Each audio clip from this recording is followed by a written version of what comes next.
What if I told you that hidden inside the Book of Proverbs, there's a prophecy about wealth that speaks directly to us today? A message written thousands of years ago, yet more relevant to your bank account, your career, and your family's financial future than any modern financial guru. That's exactly what we're going to uncover in this video. So stay with me until the very end, because once you see what Proverbs has been whispering for centuries, you'll never look at money or the Bible the same way again. And if this message speaks to your heart, don't forget to subscribe to the channel, because here we connect the eternal wisdom of Scripture with your financial life every single week. For most people, Proverbs is a book they read quickly, maybe to find comfort or a word of encouragement. Short verses, easy to memorize, beautiful to quote. But what if those verses are more than poetic lines? What if they are actually codes of survival and prosperity, planted by God through Solomon's wisdom, waiting to be discovered by anyone willing to look deeper? Think about it. Solomon, the wisest king who ever lived, asked God not for riches or power, but for wisdom. And what happened? Riches and power followed him anyway. Isn't that curious? It's as if Proverbs hides a map of how true wealth is formed. Not through shortcuts, not through luck, but through timeless principles that still govern money today. But here's the tension. Many people believe the Bible condemns wealth. Others think it glorifies riches. The truth is, neither extreme is right. Proverbs doesn't idolize money, nor does it demonize it. Instead, it shows money as a tool, a servant, something that can either bless your life or enslave you, depending on how you use it. That's why Proverbs doesn't just offer moral lessons. It outlines a prophetic pattern of wealth, a pattern that, once understood, explains why some prosper and others remain trapped in endless cycles of debt and lack. Let me give you an example. In the ancient world, wealth wasn't measured in numbers on a bank statement. It was grain, cattle, vineyards, and influence. Survival depended on wise decisions about storing food, avoiding unnecessary debts, and treating others fairly. A mistake could cost you your family's future. Doesn't that sound a lot like today? One bad financial decision, an impulsive loan, uncontrolled spending, or misplaced trust can chain a family for decades. Now imagine God, knowing the heart of man and the traps of the world, inspired Solomon to write down keys, not only for spiritual growth, but also for practical life. Proverbs became more than a devotional book. It was a manual for building families, communities, and yes, financial stability. That's why many Jewish scholars for centuries consider Proverbs a handbook for life management. And if you read it with this lens, suddenly the verses are not just nice sayings, they are instructions for a prophecy that points straight to our world today. But let's stop for a moment and ask, why do we even need to talk about wealth in church, in the Bible, in our faith journey? Some people get uncomfortable the moment money and God are mentioned in the same sentence. Yet Proverbs doesn't shy away from it. In fact, it addresses wealth directly, how to gain it, how to lose it, and how it can destroy you if you chase it the wrong way. Listen carefully. Proverbs is not giving random advice. It's revealing a trajectory, a divine pattern that foretells what happens when nations, families, and individuals follow God's wisdom or ignore it. That's why I call it a prophecy. Not a prophecy in the sense of predicting a date or a specific event, but a prophetic blueprint, a law, cause, and effect embedded in the very fabric of creation. For example, Proverbs 13 verse 11 says, "Dishonest money dwindles away, but whoever gathers money little by little makes it grow." At first glance, that seems like common sense. But look deeper. This verse doesn't just warn against fraud. It outlines the destiny of entire economies. Think of societies built on corruption and shortcuts. Eventually, they collapse. Think of families who seek quick riches. They end up with nothing. On the other hand, those who build slowly, consistently, patiently, they create wealth that lasts generations. Isn't that exactly what we see in the world today? That's not just advice. That's prophecy in action. And here's where the hidden part comes in. When you look at multiple verses together, they form a pattern. Diligence leads to abundance. Debt leads to slavery. Generosity leads to multiplication. And honor to God leads to overflow. These are not random teachings. They are threads of a prophecy that reveal how wealth flows through the world. Proverbs isn't just telling you be good. It's saying, if you walk this path, this will be your destiny. If you choose another, you already know the end. Now, let me ask you a personal question. How many of your financial struggles today could be traced back to ignoring these simple truths? How many sleepless nights about bills? How many fights in families? How many dreams delayed? Simply because the wisdom of Proverbs was overlooked. And if that's true, doesn't it also mean the opposite is possible? That peace, growth, and abundance could flow back into your life if you realign with this prophecy? This is why the Book of Proverbs is far from outdated. In fact, it's more relevant than ever. Our world is drowning in debt, obsessed with quick gains and blind to long-term wisdom. Yet, thousands of years ago, God already spoke through Solomon, warning us of exactly this. That's why I believe Proverbs doesn't just advise us. It predicts. It foretells what happens when we treat wealth with wisdom and what happens when we don't. So in this video, we're going to dive deep into these hidden verses, uncover the prophecy they form, and translate them into practical steps you can apply in your financial life today. And I promise you, by the end, you'll see money not as a curse, not as a god, but as a tool placed in your hands for a much greater purpose. But remember, this is just the beginning.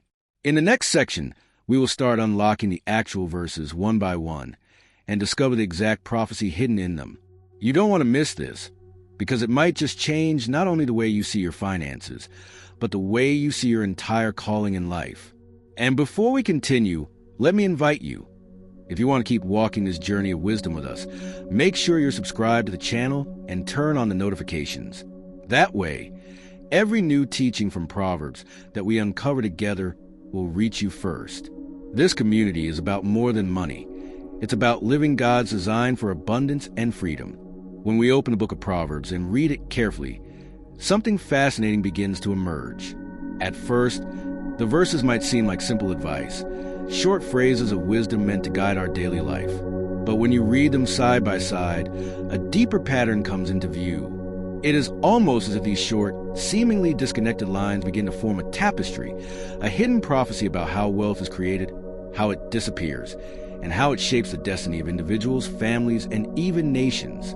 Take Proverbs 13, verse 11, for example. Dishonest money dwindles away, but whoever gathers money little by little makes it grow. On the surface, this is just a call to honesty, a warning that corruption doesn't last. But if you stop to reflect, you'll notice something extraordinary.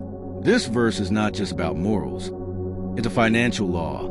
It predicts the downfall of wealth built on shortcuts, scams, or greed.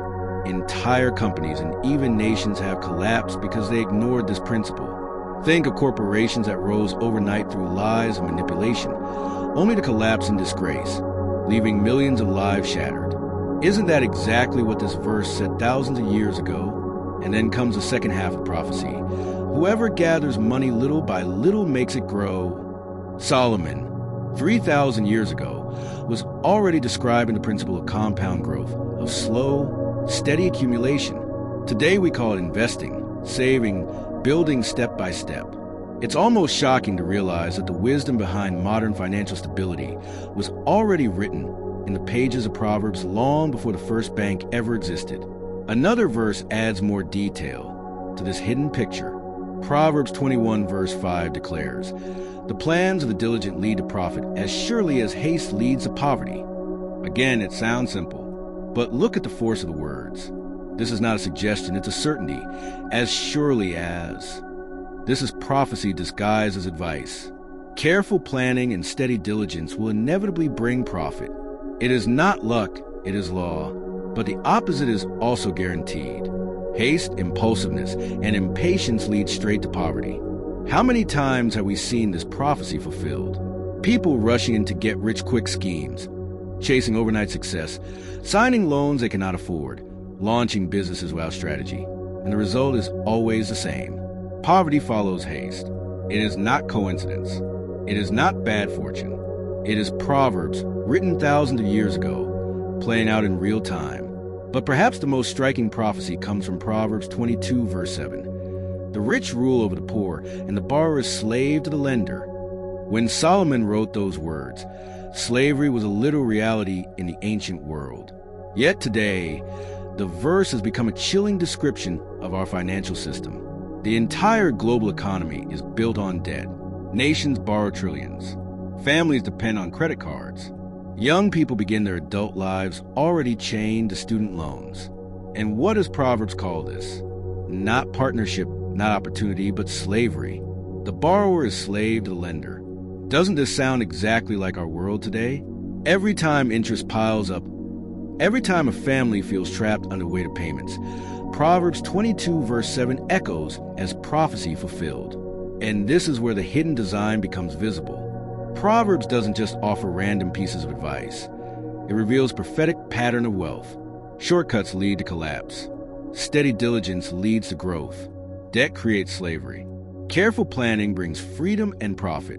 Together, these verses whisper a single truth. The laws of wealth are already written and they cannot be broken. Humanity may ignore them, but ignoring does not erase the outcome. Solomon, inspired by God, wrote down not only wisdom for his time, but a blueprint for ours. Now here is a sobering question. If these principles are so clear, why do so many still fall into traps? Why do nations collapse in debt? Why do families drown in bills? Why do individuals live in constant financial struggle? The answer is as old as the human heart. Because deep down, people resist wisdom. They don't want slow growth. They crave speed. They don't want diligence. They want shortcuts. They don't want discipline.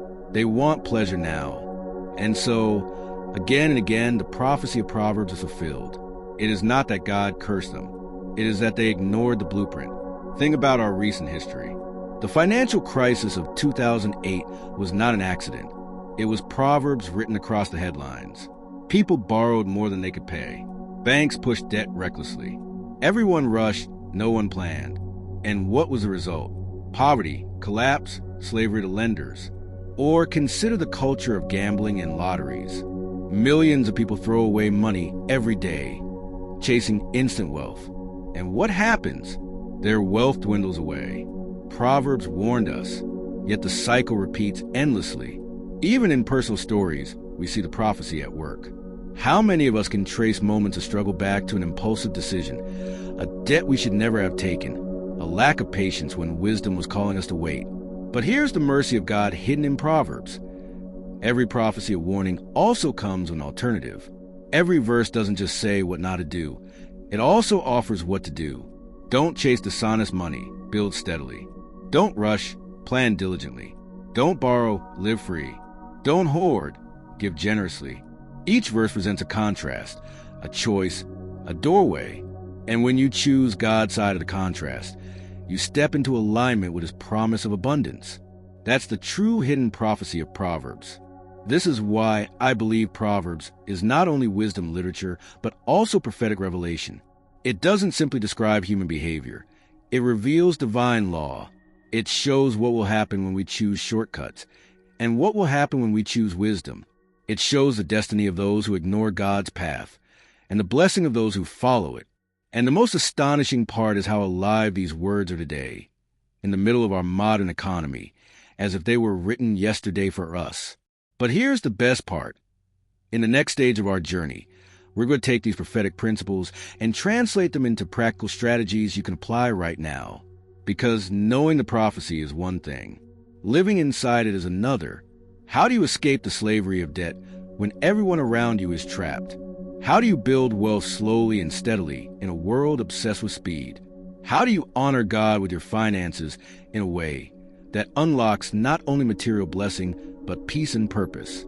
That's exactly what we're going to uncover in part 3. So stay with me, because we are only halfway through this revelation. And if these truths are speaking to your heart, take a moment now to subscribe to the channel. Every week, we bring out the hidden wisdom of Scripture and show you how it transforms your financial life. And believe me, you don't want to miss what comes next, because it may very well change not only your relationship with money, but your entire future. Up to this point, we've uncovered something remarkable. Proverbs is not just a collection of wise sayings. It is a prophetic map of how wealth flows, how it is built, and how it can be lost. We've seen how shortcuts collapse, how diligence creates growth, how debt enslaves, and how wise planning opens a door to freedom. But now comes the most important part of all, because knowing these truths is not enough. The real question is, how do you take this hidden prophecy and apply it to your financial life today? How do you live inside the prophecy instead of constantly fighting against it? Let's start with the most basic, but also the most revolutionary principle: slow and steady growth.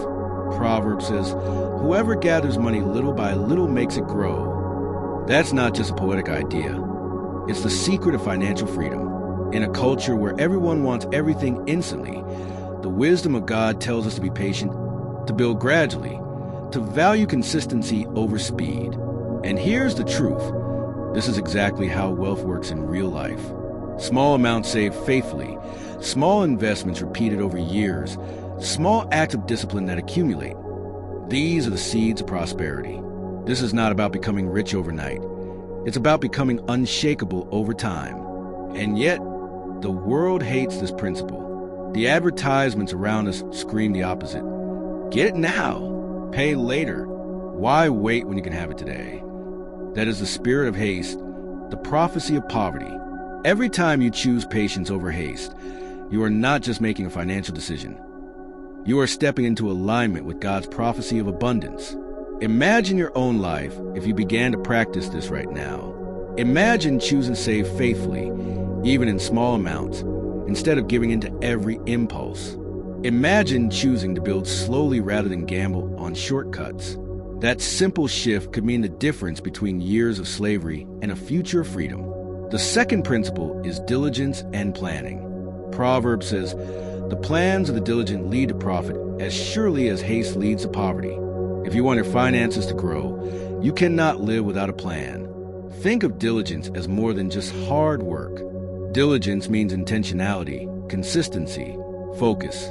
It means creating a vision for your finances, setting goals, and aligning your actions with that vision day after day. Without diligence, even great opportunities will slip through your fingers. Without planning, even hard work can lead nowhere.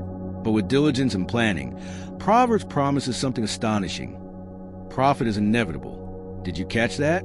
Not possible. Not likely. Inevitable. This is prophecy. It means that if you truly live diligently, you cannot escape growth. It will come. This is where faith and finance intersect in a powerful way. Planning is not just about budgets and spreadsheets. Planning is spiritual. When you plan, you are aligning your actions with God's order, rejecting chaos, and embracing the discipline that leads to fruitfulness.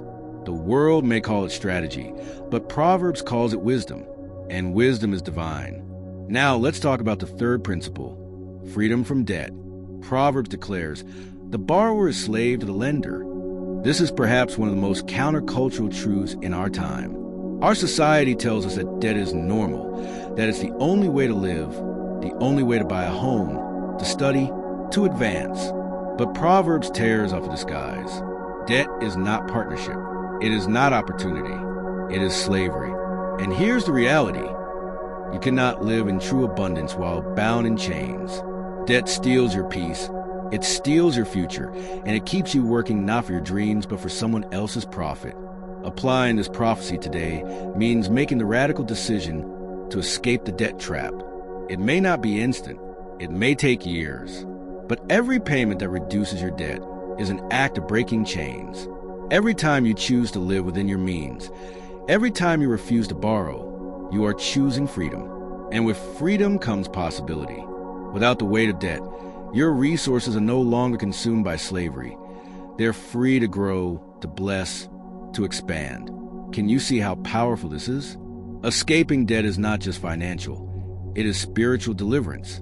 And then comes the final principle, often overlooked, but perhaps the most powerful, generosity. Proverbs repeatedly emphasizes that those who give will never lack, that generosity leads to increase, not decrease. This is where the prophecy of wealth becomes almost paradoxical. The world says, if you want to have more, hold on tightly. But Proverbs says, if you want to have more, open your hand. How can that be? How can giving lead to increase? And yet, throughout history, this has been proven again and again. Those who give freely, who live with open hands, discover that resources flow back to them in ways they never expected. Because in God's economy, wealth is not just about accumulation. It's about circulation. Applying this principle today means making generosity a lifestyle, not just an occasional act. It means deciding that every blessing you receive is also a seed to bless others. It means trusting that God's promise is real. When you honor Him with your wealth, your barns will be filled with plenty. Imagine how different your relationship with money becomes when you see it not as something to cling to, but as something to channel. That is when money stops being a master and starts being a servant. So let's put this together. To live inside the prophecy of Proverbs today, you must reject the culture of haste and embrace patience. You must replace impulsiveness with planning. You must break the chains of debt and choose freedom. And you must open your hand in generosity, trusting God to multiply what you release. This is not just financial advice. This is a prophetic lifestyle. It is stepping into alignment with divine wisdom that has governed the world since the beginning. And here's the most inspiring part.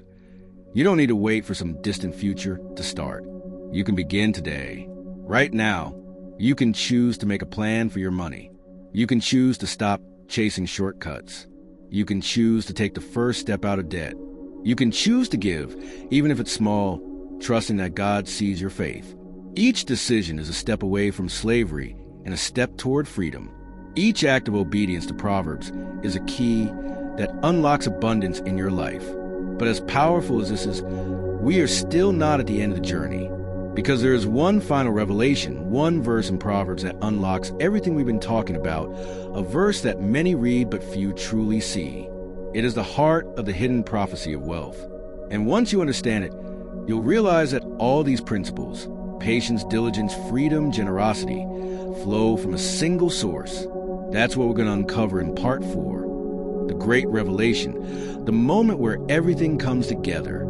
So stay with me, because what comes next may completely transform the way you see money, faith, and even your purpose in life. And before we continue, don't forget to subscribe to this channel, because every week we dive into the hidden wisdom of Scripture and uncover truths that can set you free, financially, spiritually, and eternally. We've walked through the hidden prophecy of Proverbs. We've seen how shortcuts collapse, how diligence builds, how debt enslaves, and how generosity multiplies. We've seen how these truths are not just advice, but prophetic laws woven into the structure of reality. And yet, all of this points to something deeper. Because here's the truth. Wealth, freedom, prosperity, none of these can stand alone. They all come from one foundation. And if you miss this foundation, everything else will eventually crumble. The question is, what is that foundation? What is the verse that unlocks everything? It appears early, almost hidden, like a seed planted at the beginning of Proverbs, but echoes throughout the entire book. The fear of the Lord is the beginning of wisdom. That's it. That is the great revelation. That is the key. Without this, the entire prophecy collapses. With this, everything else becomes unshakable. Why is this so powerful? Because Proverbs doesn't just give us strategies for managing money. It gives us divine wisdom. And divine wisdom has only one source, the Lord Himself. That means true prosperity is not built on your effort alone. It is not secured by your intelligence, your hustle, or even your discipline. Those things matter, yes, but they are secondary. The foundation of abundance is reverence for God, alignment with His will, and trust in His ways. The fear of the Lord is not about terror. It is about awe. It is about recognition. It is about putting Him first and trusting that His wisdom is greater than ours. Let's pause and think about this. You could apply every financial principle in Proverbs, saving little by little, working diligently, avoiding debt, giving generously, and you might still feel empty, insecure, or restless. Why? Because without the fear of the Lord, you are building on sand. You are trying to master the fruit without rooting yourself in the tree. The revelation is this. Wisdom is not a tool to use apart from God. Wisdom is God's gift to those who honor Him. That means the prophecy of wealth is not really about money. It's about relationship. It's about alignment with the Creator who designed the very principles we've been studying. Think of it like this. Money itself is neutral. It can build or destroy. It can bless or corrupt. What determines the outcome is not the money, but the heart behind it. And the only heart that can truly handle wealth without being enslaved by it is a heart anchored in reverence for God. That is why Proverbs begins with this revelation, because without it, the entire prophecy could be misused. Without it, wealth could become greed. Diligence could become pride. Planning could become control. Generosity could become manipulation. Only the fear of the Lord purifies these principles and makes them a path to true abundance rather than destruction. Now, let's apply this revelation. What does it mean for your financial life today? It means this. Every choice you make with money is not just practical, it is spiritual. When you save faithfully, you are not just preparing for the future. You are honoring God's design for steady growth. When you plan diligently, you are not just being strategic. You are aligning yourself with divine order. When you reject debt, you are not just seeking freedom. You are refusing slavery because you already have a true master. When you give generously, you are not just helping others. You are reflecting God's own heart of abundance. This changes everything. Suddenly, your bank account becomes a mirror of your faith. Your budget becomes an act of worship. Your financial discipline becomes a testimony of trust. Because it's not about the money, it's about the wisdom of God flowing through you. That is why Proverbs is a prophecy, not just a manual. It speaks to eternity while guiding your daily choices. And here's the part many people miss. The prophecy of Proverbs is not promising everyone the same outcome in numbers or possessions. It's not saying that if you do these things, you will automatically become rich in the world's eyes. No. What it promises is something far greater. Abundance that cannot be stolen, freedom that cannot be shaken, and peace that cannot be bought. Some of that will show up in material blessing. Yes, but the true treasure is wisdom itself, because wisdom is eternal wealth. And when you have wisdom, you will always have enough. So, let's bring this all together. The hidden prophecy of wealth in Proverbs is a fourfold path. Patience instead of haste, diligence instead of chaos, freedom instead of slavery, generosity instead of greed. But all of these rest on one foundation, the fear of the Lord. Without him, the prophecy cannot be unlocked. With him, the prophecy becomes unstoppable. Now I want you to imagine your own life under this revelation. Imagine waking up each morning not anxious about money but confident, because you know you are aligned with divine wisdom. Imagine making financial decisions not in fear, but in faith, knowing that you are walking inside God's prophecy, not fighting against it.